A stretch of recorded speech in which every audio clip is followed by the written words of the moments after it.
Welcome to the last breakfast. Please enjoy the video. In this video, I will explain how to change your Kia Telluride key battery. First, gather your tools, a small flathead screwdriver and a new CR2032 battery. This simple process takes just a few minutes, making it easy to restore your key fob's functionality quickly. Having the right items ready ensures a smooth and efficient battery replacement. To begin, locate the small button on the side of your key fob and press it to release the physical key blade. Once the key is removed, you will see a small slot. Insert your flathead screwdriver into this slot and gently twist to pry open the two halves of the key fob.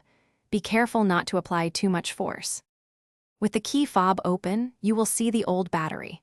Before removing it, take a moment to note which way the plus side is facing. Gently pry out the old CR2032 battery.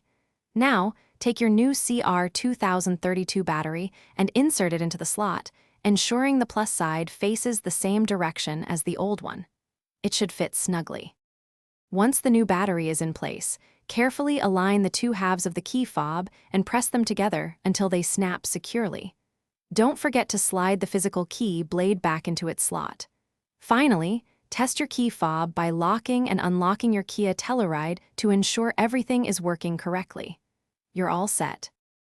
Thanks for watching. If this was helpful, leave a like and consider subscribing. See you next time.